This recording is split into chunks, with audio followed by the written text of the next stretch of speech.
All right, welcome everyone to the HVAC 2.0 show. So I'm one of your hosts, Nate Adams, and you can see we got part of the rest of the gang here as well tonight. So, and just like last week, it's going to be a little bit different from what we're going to be doing moving forward, where we'll have more of a discussion the whole time. We'll have some talking points, but it'll be more of a discussion. But uh, mechanical ventilation or fresh air or whatever you want to call it, it's something that's been on my mind for a long time because there's a lot of stuff that we've learned through the years that has made us think differently than most. And one of them is we really, really don't like ERVs and HRVs. So that's energy recovery ventilators and heat recovery ventilators. We find them almost offensive in how bad of a way to spend project money they are, like what the budget money is. So we've been saying this for a while. That if you don't need Samuel L. Jackson to describe how cold your winters are, you probably don't need an ERV or an HRV. So tonight we're going to go over the case against ERVs. We're probably going to rub some people the wrong way. Comment, let's have a discussion. Let's go from there. Please hop in the comments here tonight, particularly on YouTube. And let's get going. Everybody ready? Yes. Okay. Let her rip. There we go. If I can get my screen to listen to me. All right. So we are doing a 5-week series on ventilation. So last week we tackled the basics, sucking and blowing. This week we are tackling the case against ERVs. Next week we'll talk about ventilating dehues and their pros and cons. Then we'll talk about pressurization. And there's a lot of little things to know about pressurization that we've learned that we will talk about.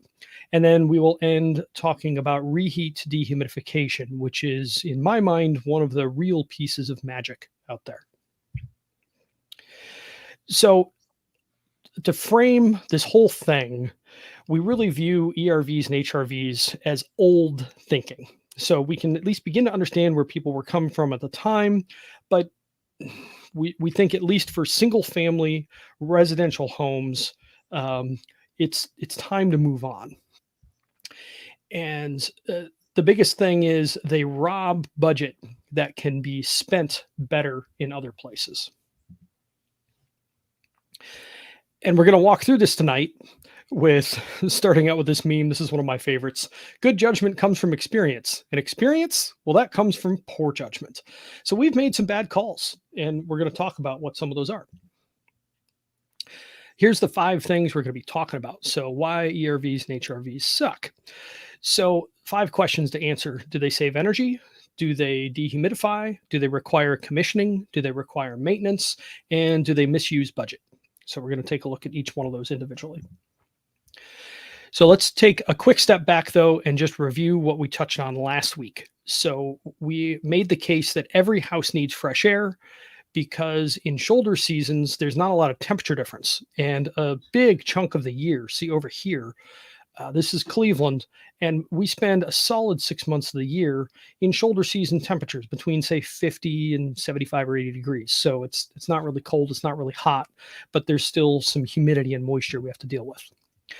And so what that means when there's not much temperature difference, there's not much stack effect because you don't have any pressure, which means you don't have any flow, which means you don't get any outdoor air naturally into the house. So you think of a leaky house as leaking. Well, yeah, but only if there's pressure pushing air through it, and there's not. So you end up with stank. And this is when, if you measure with indoor air quality monitors, you're going to learn some stuff. And then if you are talking about humid climates, which is about 80% of the United States or 80% of the population, you have very little cooling load. You have pretty high dew points or very high dew points. You have humidity infiltration because unlike air leakage, humidity doesn't need pressure aside from it being lower in one place and higher to another. So your wet areas will go to the dry. So humidity is going to sneak in like the blob. But you also don't have any dehumidification because the air conditioner isn't running, which also equals stank. So these are some things where it's really good to be able to bring in outdoor air. But we need to define outdoor air. I'm not going to define it super tightly here, but we're going to call it filtered and dry. So let's say dew points below 55 and something like a MERV 13 filter, something good that knocks most of the garbage out. Now, another piece that we talked about last time is, do you have fresh air? And you need to measure that to really know. It's not that you have to measure every house, because a lot of clients aren't going to want to go for this, but this is the only way that you really understand. And this has become one of our favorite products here, the Haven central controller and central monitor. And what's nice about this, not only does it monitor what's going on, this goes inside the duct. You drill a hole in the duct, and then this stabs through into it. And then this is a dry contact controller, so you can actually control things. And that's very nice to have, because if you ever take a look at Badass HVAC, which we'll be talking about in the future, I'm sure, but the whole Badass HVAC design came together because we had basically given up on being able to directly control air quality. So we figured, let's just put a system in that automatically does a pretty good job all the time. But now we have more options. And what a lot of this comes down to, if we're going to talk about hitting the middle of the bell curve, so this is the fat part of the demand curve. This is most homes, most homeowners. And we would like to give them an option to where they could hopefully say yes to some kind of fresh air coming in from outside. That leads to the question of, what's the best mid-price system we can install? And to me, I don't want an ERV or an HRV because they're expensive. I'd rather use that budget somewhere else. Then we ended last time talking about how sucking sucks. And I love this vacuum cleaner. The company here, everything we sell sucks. It's a good line. So in last time, we talked about the three main strategies of fresh air ventilation. So you can either suck, which is depressurization, you can blow, which is pressurization, or you can suck and blow at the same time, which is balanced. We are going to be talking about the balanced side tonight. So this is energy recovery ventilators, which transfer some moisture and then heat, and heat recovery ventilators, which only transfer heat from one stream into another. So you want to think of them like a air-to-air radiator. So like a radiator in your car, only instead of having coolant going through, it's air on both sides. Air going in and going out of the house. And quick little PSA from Bart Simpson. I didn't think it was physically possible, but this both sucks and blows. So there we go. I didn't think it was physically possible, but this both sucks. I haven't quite figured out the best way to advance from here. Here we go. So you heard it first from Bart, folks. Things shouldn't suck and blow at the same time. That's our feeling as well. So let's talk about robbing budget and just old thinking. So in HVAC 2.0, Energy Smart Home Performance, my partner and I, the gang here, we all like to go in and approach things by both measuring and coming in with an open mind to see what falls out. Are there best practices that we should be considering that we aren't doing now? Are there things that we're doing now that we should do better? You know, all these sorts of things. So the most dangerous phrase in the English language is, we have always done it this way. So we try very hard to have 1 year of experience 30 times. We want to really have 30 years of experience. And all of us here are big on learning every day and then trying to figure out, how do we apply that? So, and we think that ERVs and HRVs, their time, it's time for them to move on for single family homes. We'll talk about where they can be appropriate. But to put a little bit of a framework around this, we think about what we call the 6 functions of HVAC. And this comes out of the Home Comfort book, and also the educational tools that we've just been developing for the free quote process within HVAC 2.0 really focus on this.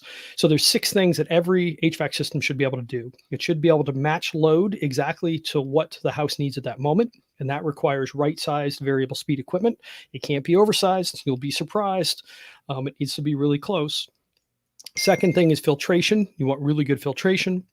You want to be able to dehumidify, preferably 24/7, 365, because you never know when you're going to need it. I mean, my dehumidifier turned on a bunch in the last couple of months because it's been warmer than usual this winter. Fresh air is important to bring in. The right place at the right time, which is mixing, and then humidification. So where ERVs really struggle is at dehumidification, and then oftentimes their filtration is really bad too. So we're going to talk about all of these. Now, I'm going to take a quick side quest here. So everywhere else here, we're going to be talking about an ERV that is ducted into a central duct system. So we're talking a house that already has a furnace or an air conditioner that's central, and then we're ducting it into that. But standalone systems have challenges too, so we'll touch on two of those. So this is a project called the Treehouse, which we did for a college near my house. And it was a house that was donated to the college to be turned into classrooms and then offices. And they got a standalone HRV, which was not what we wanted. They also got mini splits, which have been problematic as well. In fact, we just got approval to change this out entirely to a Carrier green speed. So we're going to go to a fully ducted system, because as much as I said, we can't get a fully ducted system in, the ductwork that they put in for the ERV and HRV is big enough to run the 2 tons that we need. So we're going to switch it over. But the problem is, if you have an ERV, you're going to, and it's really cold outside, so say it's 5 degrees out, you're going to have 45, 50, maybe 55 degree tops air coming out of the vents.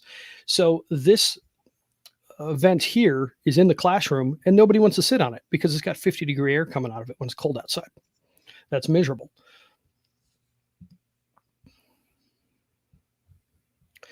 And then what you can do, what the better thing to do is mix the air from one of those. So if you've got 50 degree air coming out, if you're mixing that into more regular room temperature air, say 70 degrees, or you can heat and cool it because it's variable speed and it's running, that's the better way to tackle it. So no one will know about the cold air or the hot air coming in, depending on your season. And Reedy, I see your question, what climate zone would you use an HRV as opposed to an ERV? We're going to get to that. So I'd prefer to use neither. And I just had a friend comment about climate zone 8, and he's not sure he likes them there. So that was interesting. Okay, so the other big standalone ERV problem is that you can get high CO2 levels in the bedroom. So the issue that you can see here, this is a client, and this is a very early air quality client. I think this was 2015. So he didn't have an ERV, but he wasn't running the fan on his furnace. And you can see that nighttime CO2 levels were getting over 1,000 parts per million. So atmospheric is around 400. Generally, you want to aim for 600 to 800, somewhere in that ballpark. You can see that for these 4 nights here, they were getting well over that. All we did was turn his furnace fan on, and look what happened to those peaks. We clipped them off because now we were mixing the house. So it wasn't just the bedroom that was getting the CO2. That CO2 from the bedroom was getting mixed through the house, and all the levels, well, the levels in the bedroom were coming down and the levels in the rest of the house were going up. So that's one way you can deal with it. Now, if you have just a standalone ERV or HRV system, if you're getting 15 CFM to that bedroom, that's all you got. You can't get any more. If you have turned on the high and that's what it gets, that's it. People need about 10 cubic feet per minute each is kind of where things land. So 62.2s in the ballpark. I think they're aiming for 7.5 on that. But if it is a central system, you can increase the fan speed and do what you see here and reduce your CO2 levels, which this should lead to better sleep. Your mind's going to work better when you have lower CO2 levels. So that's an issue with standalones. All right, back to the main track here. So do they save energy? Let's talk about that. So this is the legacy argument. So to me, this is the reason that we see this talked about still, but it's time to move on. So old school PSC blower motors in an air handler, they used a lot of juice. They'd pull 500 to 1,000 watts, something like that. It's a lot. ERV fans, on the other hand, are typically 40 to 80 watts total. So it's usually 2 20-watt fans or 2 40-watt fans, somewhere in that ballpark. And they move generally between 80 and 200 CFM. So what changed? The new ECMs, if you put them in a system with low static pressure, they only use 15 watts on the low end and maybe 100 on the high end to move 300 CFM. Plus, you're getting mixing and filtration. So of the 6 functions, now you're getting 3. You're getting outdoor air, mixing, and filtration just by running that fan, even if it's not heating or cooling. So let's take a look at an actual example of this. So this is a client where you can see we're running her fan at 350 CFM. That was low fan speed, and it's registering 0.06 inches of water column. This is a Carrier. Actually, this one's a Bryant. This is a Bryant Evolution Extreme in this case. And look how many watts that thing's using. 17 watts. You're going to have trouble seeing that on an amp meter. That's almost nothing. Now, what happens if we move it to medium speed? So now we're talking 490 CFM and we're up to 0.09 inches of static. Look at this, 39 watts to do that. So we're moving 500 CFM for 40 watts.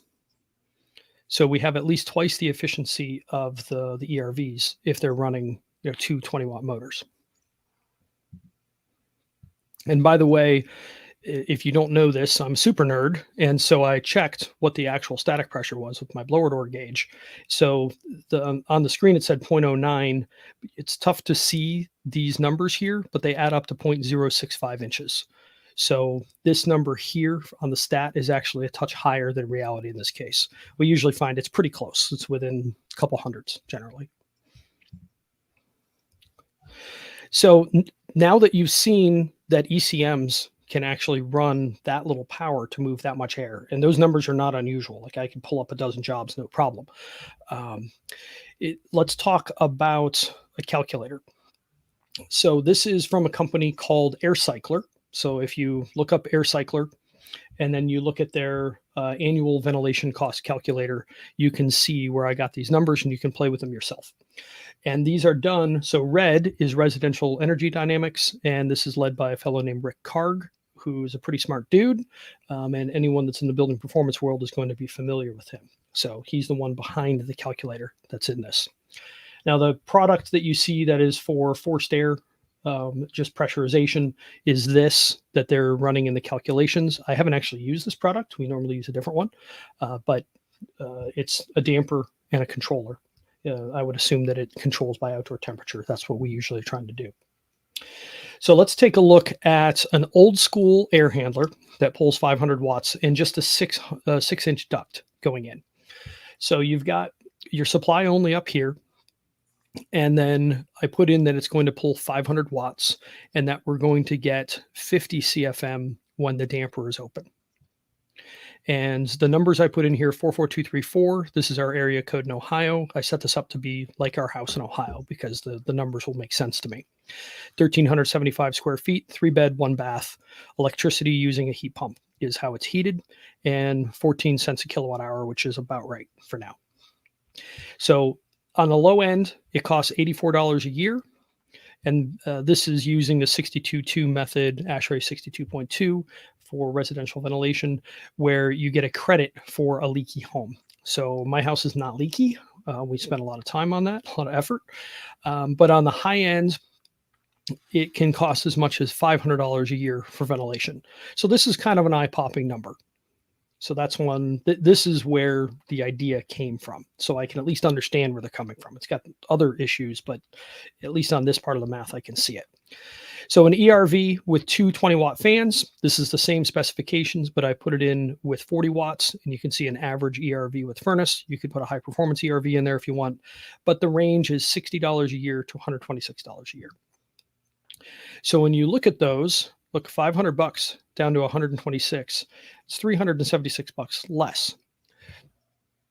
This is where kind of the idea came from, that there was money to save here. But let's take a look at what we have now. If you're running a 40-watt air handler with supply only, 50 CFM, 44234, my area code there. I did mess up this pricing. It should be 14.3, not 14, but it's not going to move the numbers much. Low end, $24, high end, $107. So let's compare these. On this side, this is the ECM air handler with a scuttle. where the air handler is running 40 watts. Here's an ERV with 40 watts. Running the ERV actually costs more. Now, we can certainly argue with the numbers here, and you can go and play with it too. But the odds of saving hundreds of dollars per year are not very high because we're only talking about $100, $150, $200 a year worth of cost. And remember, Cleveland, where I'm setting this up, is not the warmest climate in the world. That's climate zone 5. So it's not crazy cold, but it ain't warm either. Now, why is that happening? And the main reason is the ERV is using 40 to 80 watts all the time. While the air handler, it may be running a lot, but for the most part, it's heating and cooling, and you get the fresh air as a bonus. The work is already being done anyway. So the conclusion of looking through this to me is most ERV and HRV savings were fan savings. It was energy that you save from going from a very high power fan to a low power one. So let's do the Samuel L. Jackson test, shall we? Do we really need this? So here's Minneapolis, Minnesota. It's cold. I chuckled. My wife is working for a company right now, which is in Minneapolis. And it was about this time last year. They were talking about how cold it was at the office or at their houses. And it was somewhere between -10 and 5 degrees. Meanwhile, it was 60 degrees here. And one of my wife's coworkers, who normally doesn't have much of a sense of humor, all of a sudden comes out and said, "No one cares." And everybody chuckled and they moved on. And now we have a new line in our mantras. So whenever we're playing a word game, we can say "no one cares" and we'll know that it's about temperature. But take a look. January and February, average low temperatures are 6 and 9. And Abby, for you, I looked up Winnipeg. I ended up killing the slide, and yeah, it's colder still. It's like 0 degrees because the calculator didn't work there. I'm like, well, it doesn't help the slides. So yeah, oh well. Anyway, it's freaking cold. All right, that's average. That's not design. That's the average for the month. So where are the climate zones? Rita, you were asking about this. I don't even know which one you should choose. I just prefer you not choose one in a lot of ways. But if you're going to, it's going to be the very cold climates. So you're going to be talking climate zone 6 and 7 in the US. And that's like 6, 7, and 8 in Canada. So you've got this nice little section over here, and Canada doesn't have quite the same climate zones because you Canucks have to do things weird. We all have to have different metrics, so we're all confused. But in theory, it's going to be these northern areas. Let's go take a look at the calculator, though, shall we? So here we are, supply only, 40-watt fan, 50-watt damper, and I changed the zip code to 55111. You can go ahead and Google it if you want. That's Minneapolis. And then the same house, $26 a year to $112 a year. It didn't change much. Do you want to spend a minimum of $5,000 on a machine that's going to save you? Well, it's not really even going to save you, as you saw, because you still have to run the fan. But even if it took your price to zero, if it could save you $112 a year, are you going to spend $5,000? I wouldn't. And so it made me question, is this meme right? I don't know if climate zone 6 is cold enough, or even 7. So do you ever need an ERV or HRV? I don't know. It brings up the question. And so I think Sam came to this conclusion right here. I'll try and be good tonight, but everybody can read the screen. And Tanner, who sadly couldn't be with us tonight, he had a family emergency. He made this meme last week. I saved so much energy with my new ERV.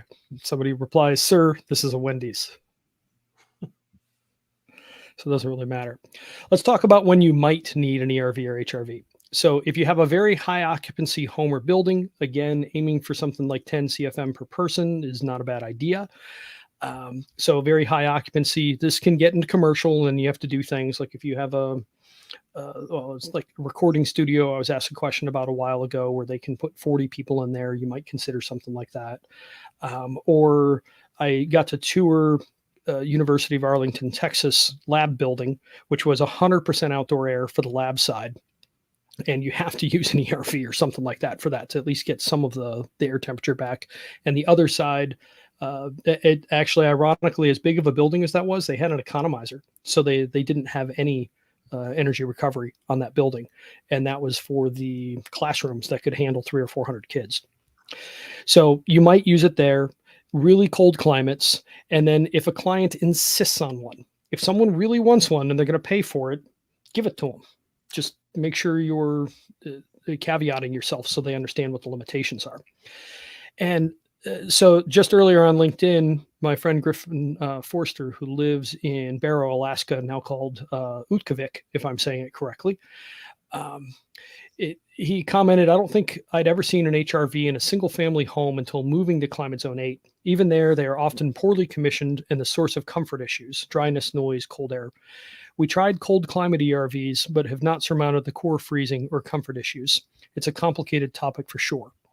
So he is on the northern slope of Alaska, which is one of the coldest places in the entire world that's inhabited. And he's like, I'm not totally sure. Like it's a challenge because you get the freezing issues when it gets really cold. The moisture in the air can be problematic. So if you are going to do one, though, you need to make sure to deal with the latent load or the humidity that it adds. So that's up next. Do they dehumidify? So like I've been defining, fresh air is filtered and dry, which the loosest thing would be below 55 degree dew point. Probably prefer lower still if possible, but it's going to depend. So do ERVs dehumidify? And Ted up there, our drill sergeant, asked me earlier, like, so how would you describe this to your daughter if you had to, without being too sciencey? And I was like, so an ERV takes out some of the stickiness, but it's still adding stickiness to the house. It just isn't adding all of it. So a key thing here, and this can be a little bit of a weird thing to get your head around if you aren't used to the psychrometric chart, which I still struggle with, to be frank. That's still like, I get it and I understand it in theory, but I don't get it in my gut. But enthalpy is the difference in energy. So both temperature and latent humidity between two bits of air. And the closer you have two bits of air in energy levels, the less enthalpy there is, and the less heat and moisture will transfer. So when you're talking shoulder seasons where it's, say, 60 degrees outside and 70 degrees inside, and you've got high dew points in both cases, there's going to be very little transfer. So not only is it not going to dehumidify, but it's really not going to move the needle much at all. And so I went hunting for latent efficiency. I couldn't find anything on residential. I'm sure I could Google better, but this is a commercial product. And if you take a look at the numbers here, it gets down below 50% in cooling mode as far as efficiency. And this is at standard conditions, which usually make equipment perform the best. It's not, shoulder season conditions. So let's look visually at what that means. And this is really important to understand. ERVs absolutely positively do not dehumidify, at least not when it's higher humidity outside. But never are they dehumidifying by compression ratio or refrigeration. That's not happening. So I didn't put any specific units on this on purpose because it's going to vary depending on what the conditions are. But let's say you've got a ventilating dehumidifier that's bringing in 60 CFM of outdoor air, which is the most I've seen them flow without adding an extra fan or something extra in there. And the dehumidifier is running, so it is pulling moisture out. So it's pulling the moisture out of the air and it's pulling some moisture out of the house. So that is actually removing moisture. Then you think about a fresh air duct running 30 CFM, and this is pretty consistently what we find at about medium fan speed. So if you're moving 500 CFM of air, you're probably getting something like 20, 30, 40 CFM of outdoor air. It depends on a bunch of factors, primarily how short the duct run is to the outside, and how high the static pressure is for the return. So is it getting pulled on enough to move a lot of air? But that is, say, adding 1 unit of moisture where the dehu is subtracting 1 unit. Now, if you take an ERV at 60 CFM, so twice the airflow, but 50% latent efficiency, which again, at the shoulder temperatures is probably going to be higher than it really is. You are still adding the same amount of outdoor air as a fresh air duct pulling in 30 CFM. Now, a lot of ERVs and HRVs run higher flows. I'm going to show you one that was pulling 200. It was a large one that we picked on purpose, primarily because we were trying to deal with cat stink. But if we go to 120 CFM, now we are putting double the moisture into that house versus 30 CFM of just straight outdoor air. So under no circumstances, when humidity is higher outdoors than it is an ERV dehumidifying. They do not do that. If you're bringing in outdoor air that has very low humidity, I mean, the fresh air duct is going to technically dehumidify then too, because you're diluting the air in the house with dry air from outside. But this is really problematic because we spend so much of the year in the entire eastern part of North America in humid season. And here's where we really learned this. This is Paul's house. This is on East 61st in Cleveland. And I remember pulling up to this house, and I had just finished this really complicated job that had 7 attics, and every attic got a different treatment. And it just drove me up the wall. I'm like, oh, thank goodness, a box. And this house dogged me on air leakage. I only missed my air leakage targets on 2 houses, and this is one of them. But this had a pretty damp basement. In fact, we ended up having to remediate mold in it. And we could not control the humidity in this house. So we put an HRV on this that flowed about 20 CFM on low and 70 on high. I'm going to show you the numbers shortly. And we were just fighting the humidity. I wanted to keep things under 50% relative. And notice that this one down here, this is Fubot, which isn't made anymore. And you can see it's from 2016, July of 2016. This low line is the dehumidifier in the basement that was running hard. But there was still enough moisture coming in through the walls, because this is right on Lake Erie, that we could not control the first and second floors of this house. We totally lost it. And this is where we figured out how to turn on reheat. And you got to love calling the supply house and asking, so how do I turn on reheat? And their question is, what's reheat? Like, well, all right, you're not going to be any help. So that took a week or so of asking around before it was Brian Orr actually told me what to do. So in that house, that's where we learned, yeah, these are definitely not dehumidifying. Now, to be clear, that was an HRV, which you know isn't, because it's only transferring heat. It's not transferring moisture at all. But now we've answered the second question. So do they save energy? Unlikely. Do they dehumidify? No. Next up, do they require commissioning? Let's look at some jobs. So this is a house with a big HRV that we put in. And you can see here, these are the intake and the exhaust. And so we had to try and get these somewhat balanced. We didn't have to, but I'm not going to put one of these in early on and not try to play with it. And then you have to set up the controls. So here I am checking one of the sides, and it started at 209 CFM. And I turned it down to 136 to match the other side. So I don't know what was up with the ducting on the other side, but the other side was only pulling 130. So I was trying to get the house close to balanced. So this took some work. Is this done normally? Probably not. Here's Paul's house. So, this is my crummy handwriting in Sharpie on the side of his ERV. And we had to get some more tape on this up here. But we figured out that the HRV on low and the HVAC system on low, that balanced the house at 22 CFM on a side. So in and out. And that was also nice because if you had the HRV on high and the HVAC fan on medium, you got about 70 in, 70 out. So we got this pretty balanced. Again, are most people going to do this? And then you also have controls that you want to deal with. So remember the classroom where nobody wanted to sit? I don't have a great picture of it, but this is the timer switch that house has. So you have to select how many minutes per hour do you want that ERV to run. And then when it comes to setting things up, this one really cracked me up. This is back in 2017. This HRV was 4 years old, and it's probably not super easy to see, but this filter was squeaky clean. It had not had any air run through it. Why?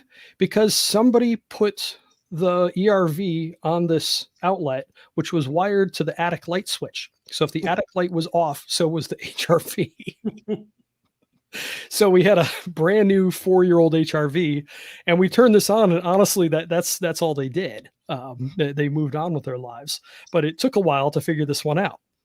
Not being an HVAC technician myself, it wasn't something that I was looking for. I was looking all over for things, and I remember going in there, flipping that light on, and I hear click, click from the HRV, and then like 30 seconds later, the fan turned on. I'm like, huh. Turn the light off, shut down. Like, oh, you got to be kidding me. So this is more common than maybe it should be.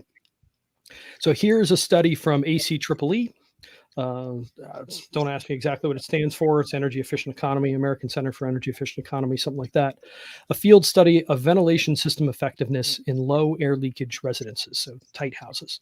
Problems found on initial audit included controls not set to deliver sufficient ventilation to meet standards, inaccessible controls, filters and fan housings jammed with dust and lint, disconnected ducts, HRV operation wired backwards, ductwork never completed.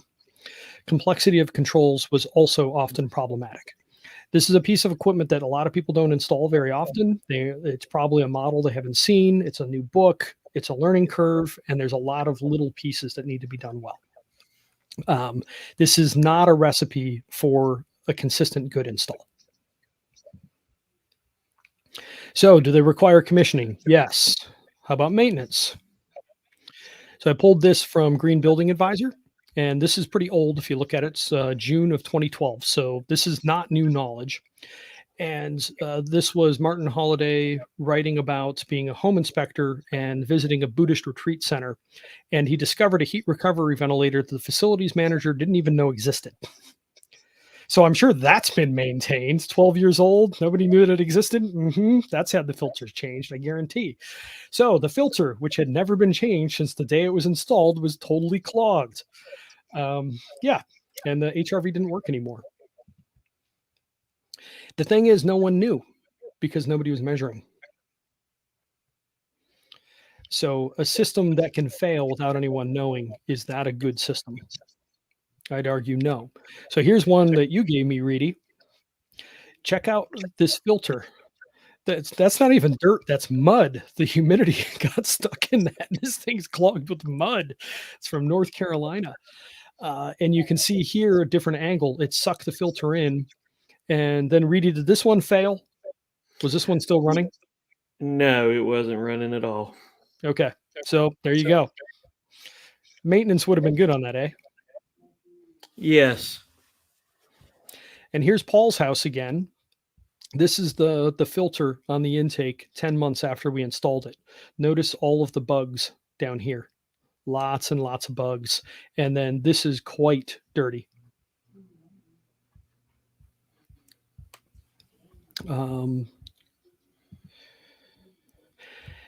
So, and then switching sides of the ocean, I saw this on Twitter a little bit ago. So this is in England, MVHR. So that's mechanical ventilation heat recovery, I believe. Never serviced in 8 years. This is a low-income housing place. So they don't do anything with it until somebody calls about it not working. That's great. Maintenance would be nice there, eh? And this is a couple of examples, but man, I've heard a lot of examples of ERVs and HRVs not being maintained or people not even knowing they exist. One last maintenance thing, there's an intake vent, which really should get cleaned. So this is the intake vent on our house in Ohio, the one that I was running the numbers on earlier. This is the intake for the ventilating dehumidifier at that house. I have to climb up here every 6 to 12 months and clean out that vent. So if you don't do that on an ERV or an HRV and you stop the intake coming in, what are you doing? You're blowing out, which means you're sucking, which we figured out last time is not a good idea. But that's without maintenance, generally what's going to happen with ERVs and HRVs. So everybody knows what happens when you assume, right? What happens to you and me? So what is the only safe assumption when it comes to maintenance for residential properties or really any properties? 0. That's all we can count on and be absolutely guaranteed that we'll be safe. So this is actually one reason that we really like media filters. If you put an oversized media filter on a house or any kind of building, if you change it once a year, the system will probably survive, unless they've done a whole lot of construction or they've got 10 cats and 5 dogs, something like that. But they'll probably survive. So if they get a service contract and you change it once a year, the system will hopefully live a long life. But these are not getting put in ERVs and HRVs. So Tanner made this, made me chuckle. You talking about how much money and energy your ERV saves, and then you explaining why it was expensive, performed poorly, and is already broke. This is all too often the story of these pieces of equipment. And back to good judgment comes from experience, and experience that comes from poor judgment. So we put stuff in and then found out that we were not super happy about it. And this made us ask the question, why have multiple filters at all? That's more maintenance. If there's just one filter, you can be okay. So this is a simplified graphic of Badass HVAC, which just has one large media filter. And then it has a duct from outdoors that comes in. This is the damper, and then it goes through the filter. So you don't even have to have multiple systems. They just, well, sort of do. I guess you have a damper, but not a big deal. Nothing else with a fan. And what's nice about this setup is the fresh air works whenever the system works, as long as the intake isn't clogged and the damper's open, of course. But there's less things that might go wrong. And so the fresh air is going to be running whenever the system is running. Whereas with an ERV and HRV, unless you have a carbon dioxide monitor, you may never know if it fails. So do they require maintenance? Yes. And do they misuse budget? You already know where I am on this. So here's the question. What could you do with $5,000 to $15,000 extra in budget, which is kind of the ballpark range that an ERV, HRV install might be? There's a lot of different things. So let's go back to Light Switch House here. They had a single stage air conditioner. That would have been nice to have a variable speed heat pump. But more importantly, what do you see in the foreground here? Not one, but 2 dehumidifiers. This basement was damp. And a lot of that was because A, it needed a vapor barrier on the basement floor, and B, it had a crawl space that needed to be encapsulated.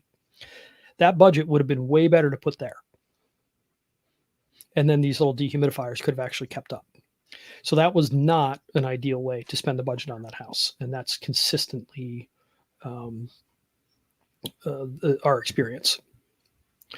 So one last point, and then we'll be getting to discussion here. So actually fixing stuff. We talked about this last time, getting to high odds of results. So where things are likely to work. When you do low-hanging fruit stuff, you end up with bad work that makes things worse.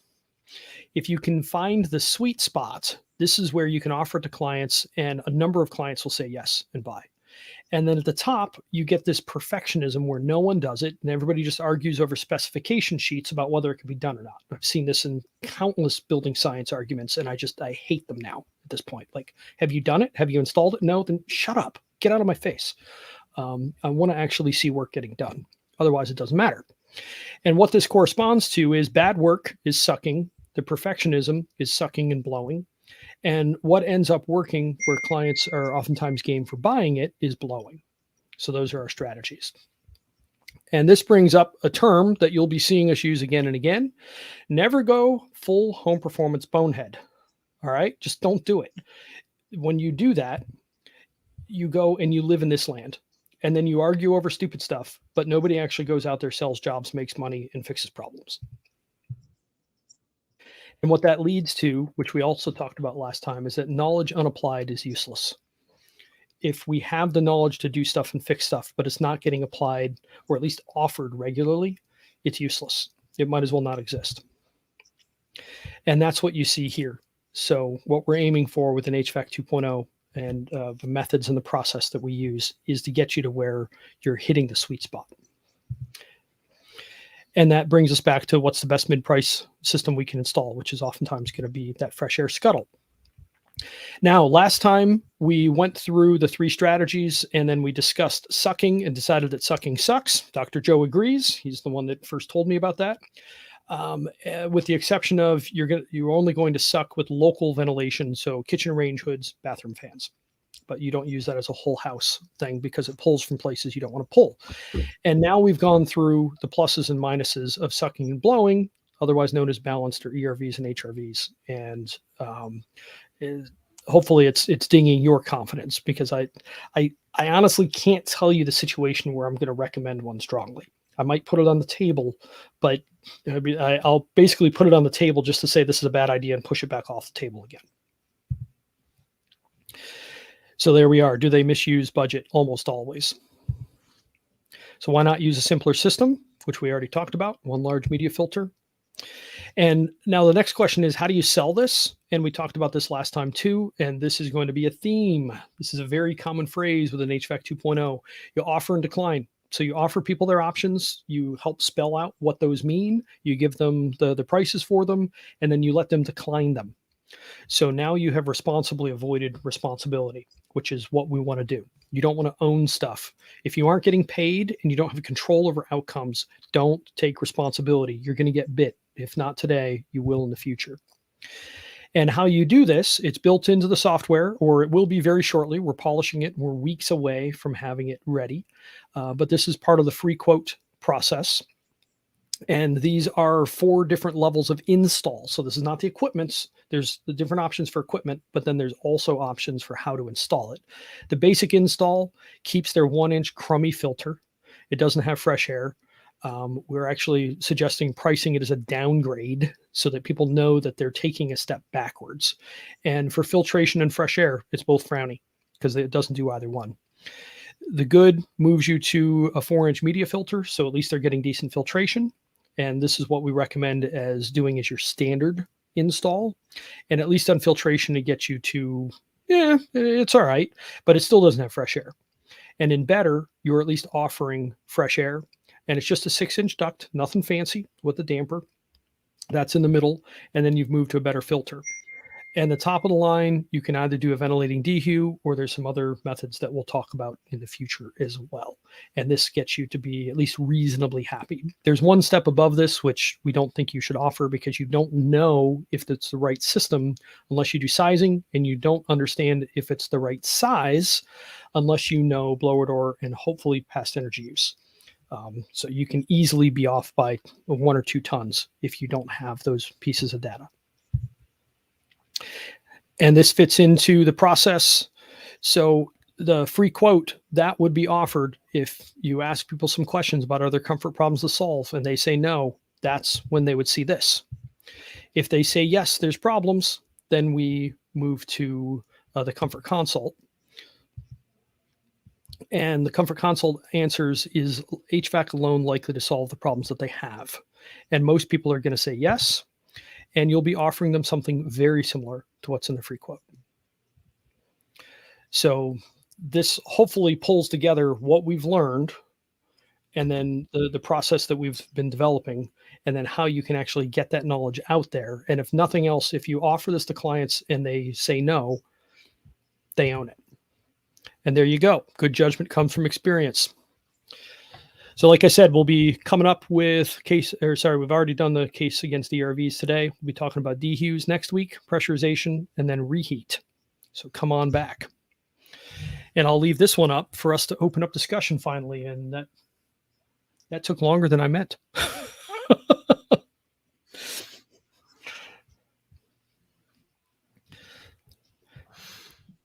So we got a couple of guys making comments. Great. Dale and John, are you guys able to see any of the comments on the side? Yeah, I can see. Okay. Yeah, let me go back and run through.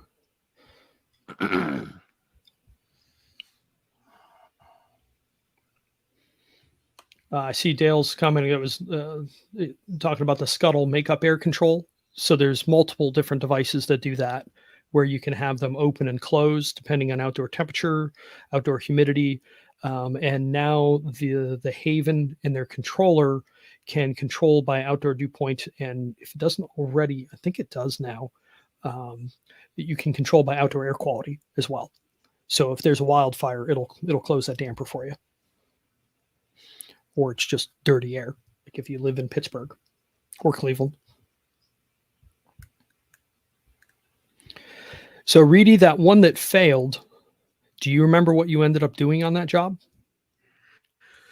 Yeah, we put in a fresh air system.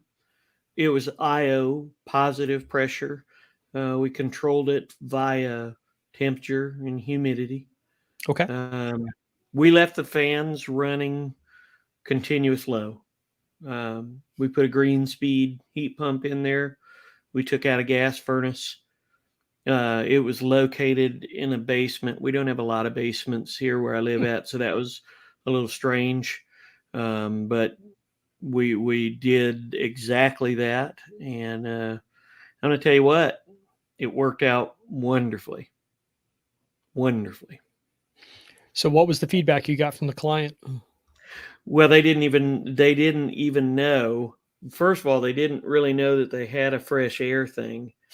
But after we put our stuff in, they described to me how much better it felt in the house, how much fresher and cleaner the air was. Now, we also added some high efficiency filtration. We put a MERV 13 in there. They had already had a spray foamed attic. Their units were wildly oversized. We took them. They had, I don't remember the square footage of the house, but I know that they had 8 tons in there, and we put 4 back in. Wow. They had a spray foamed attic. They had a part of the crawl space. It was part crawl space, part basement.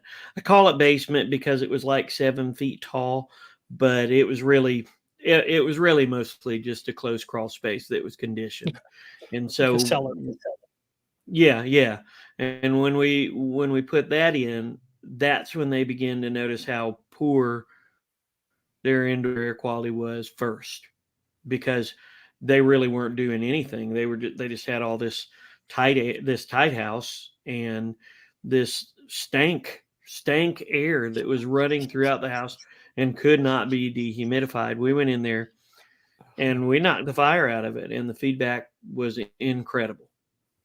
He loves it and enjoys it, which is something he wasn't doing with his 2-stage, twice the size they needed to be Goodman 18 SEER units. They were only 6 years old, by the way.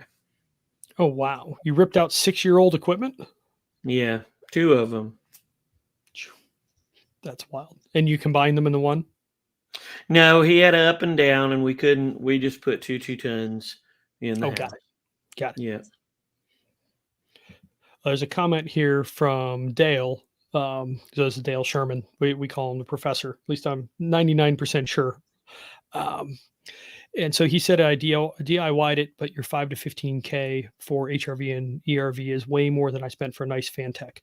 So for DIY, yes, but I can't recall seeing a bid for an ERV under $5,000 in the last couple of years. I haven't seen a ton, but I haven't seen one under that.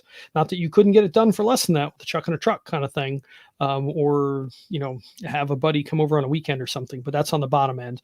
On the high end, I was thinking about having to install a duct system, so a small duct system. So that would be like a boiler house in the Northeast. What would you say to that, Jeff and Reedy? I would agree. Say that it's going to be at least $5,000.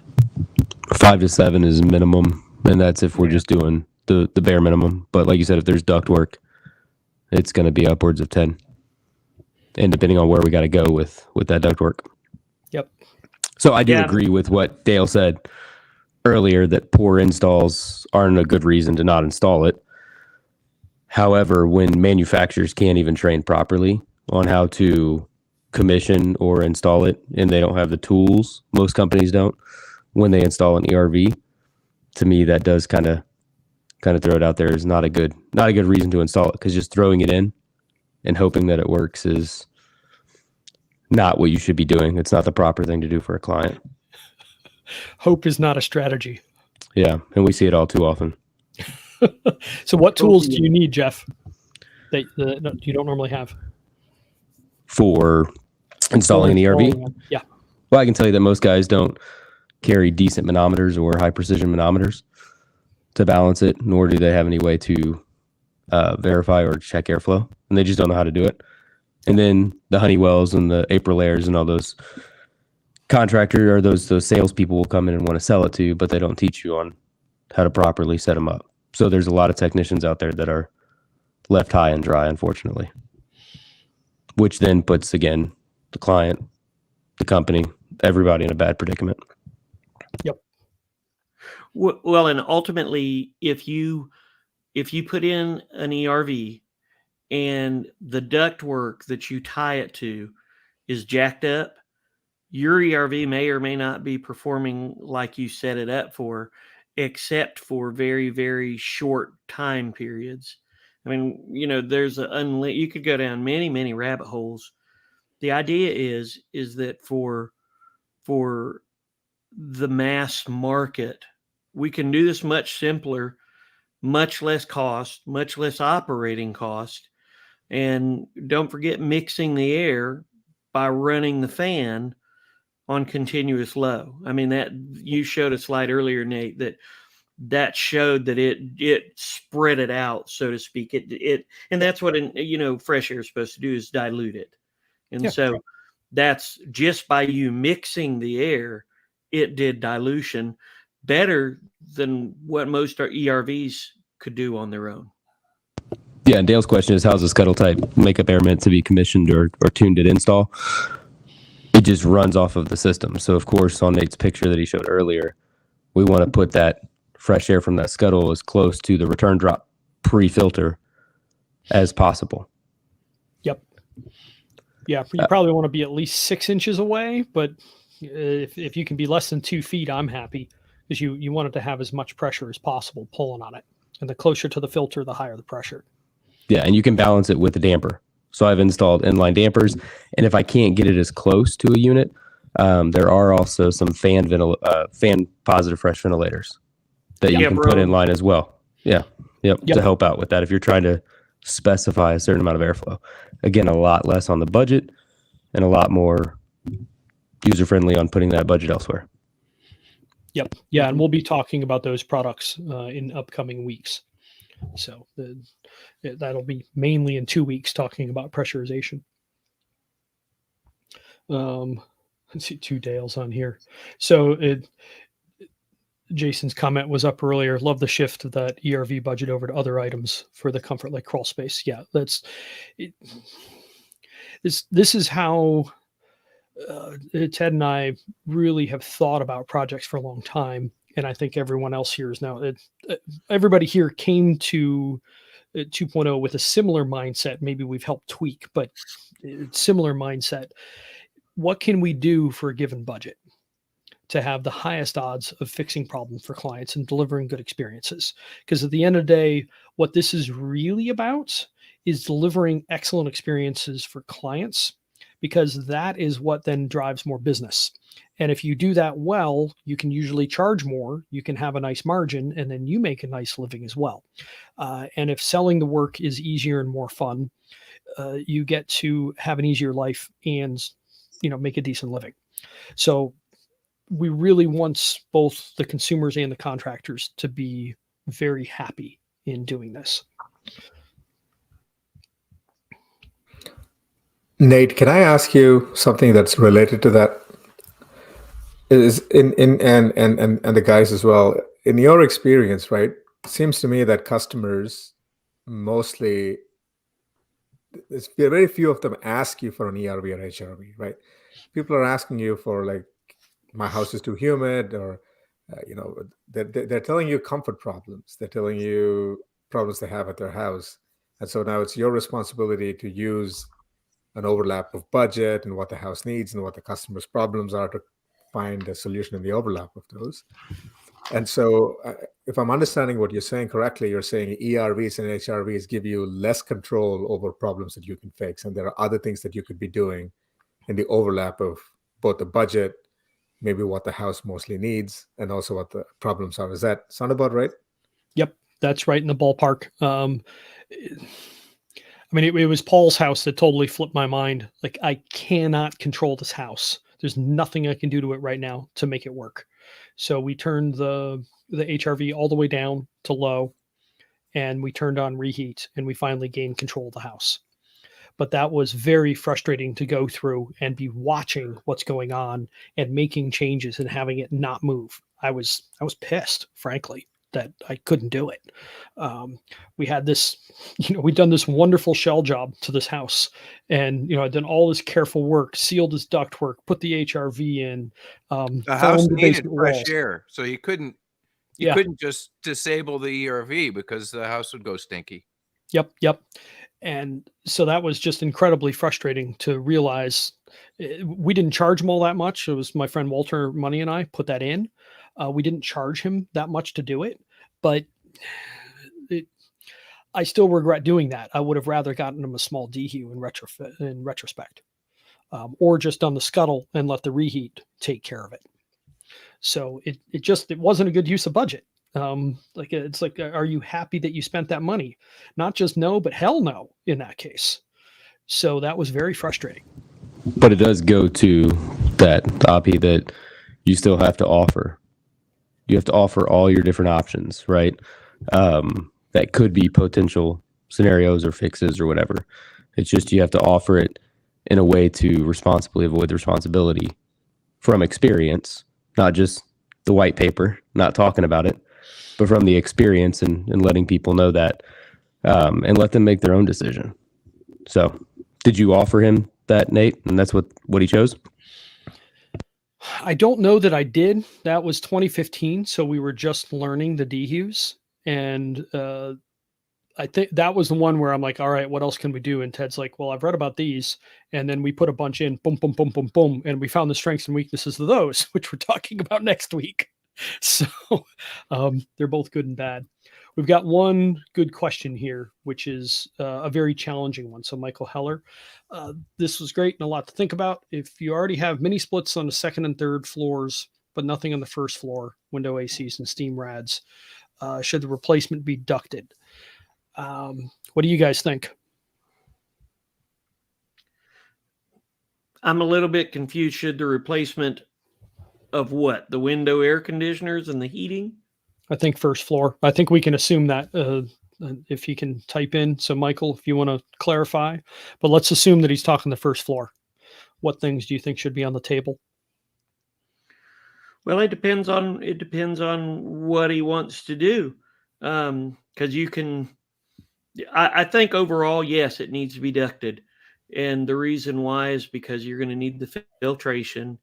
You're going to need the ability to add humidity. You're going to need the ability to remove humidity.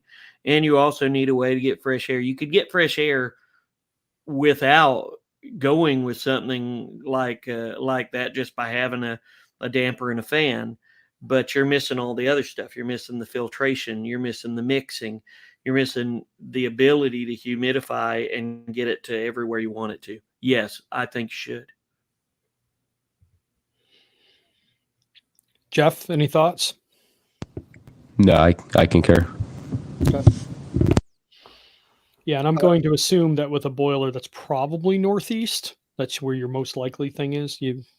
I see some in Cleveland, but not a ton, and that probably means a basement too. So yeah, if you can run a ducted system, I'd recommend a ducted system. Nate, could you flip over to the slide that you had about the avoiding responsibility in the HVAC 2.0 process? Because I had a question for Jeff, a follow-up from earlier. Jeff, you talked about responsibly avoiding responsibility and giving the customer a lot of options and letting them choose, right? So how would that work in this scenario? So imagine I was a homeowner and I came to you and I said, my house is too humid and there's stanky air, and my buddy told me HRV and ERVs are the way to go. You are my installer. What do you think I should do? How would that conversation go? Well, typically, I actually just had this scenario not long ago where homeowner called out. They have 65% humidity in the summer, middle of summer. So geosystem, it's cranking, right? It's running. He can't control the humidity. And he's got tons of dehumidifiers around the house. So his solution in his mind was, I need an ERV. So I went out there and I just started asking him questions. Well, why do you need an ERV? What do you think it's going to do? Okay, you read that it was going to remove the moisture, it's going to dehumidify. Would you be upset with me if I installed it and it didn't? Once he told me, yeah, I'd be pretty upset. Well, then let's slow down. Now I'll offer it to you. You can get it if you want. It's totally up to you. I'm not going to tell you no if you want me to install it. But let's slow down. Let's have a conversation. It ended up turning into a comfort consult where we tested the house and realized that his 4-ton on this pretty tight house was oversized. So adding fresh air, which he already had, it wasn't controlled or anything. He's got 2 options now.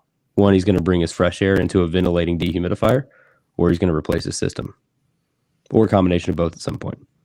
So it's all about asking questions and then making sure that, hey, if I do go over this with you and I do install this because you want it, if it doesn't work, are you going to be upset with me?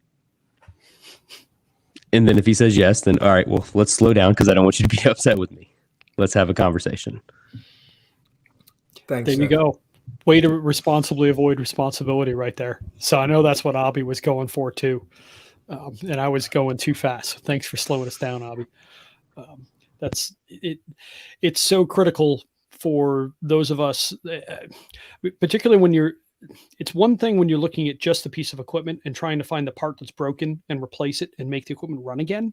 It's a whole nother thing when you're taking the entire house into account at the same time. You know, like me figuring out that it was the stupid light switch in the attic. I didn't know pulling up to that house, it was going to be a light switch in the attic. That was the problem. Like I went through all kinds of different crap. And then I'm like, that's weird. Like that was a random thing. Like I actually spent 2 days trying to figure that one out. I was just stumped on that house. I didn't know what was going on. They had dust problems. And the fresh air and lack of filtration was basically what it was. Oh, they also had the exhaust pipe on their furnace wasn't glued together. So it was leaky. That's great. Let's pump some carbon monoxide into the basement. So, I mean, there's just all kinds of stuff that it took me a while to get my head around that. But yeah, if you aren't asking questions and then doing what you need to dig deep, you're going to end up owning responsibility that you don't want to own. So be very careful when you're taking more into your scope. Hey, Nate, I was going to make one more comment about Michael Heller. Seems like everybody is trying to get on the mini split train in terms of manufacturers, perhaps even installers for this IRA Act. And the problem with that is if you go with the ducted mini split, you may not get any dehumidification out of that thing at all. So Thank you. Do not fall into that trap, Michael, of letting someone tell you to do that, because it is not the same. It doesn't work the same. Don't do it. And Dale, that is a 2-ton, or that is a 2-stage 4-ton. It's that oversized. Yeah, no fixing it. That's if your system is really oversized, even variable speed, you oftentimes can't fix it. Like the only way to fix it is to replace the system again, which is why sizing is so important to pay attention to. But Reedy, I want to hammer down on your point for ducted minis as well. So the new IRA federal incentives, which it's $2,000 for a given amount of performance, I actually really hate how it's structured, because the cheapest stuff that will qualify is going to be this mini split stuff that has been adapted to an American air handler, but it's dumb. It's 2-stage equipment. It can't vary the air handler and the outdoor unit. And you have to be able to vary both to get good dehumidification. So these systems, like it's called the sensible heat ratio, which we're not really on this time around, but we can at least touch on it. Air conditioners are doing both cooling and dehumidification at the same time all the time. But it's a question of, is it 50-50?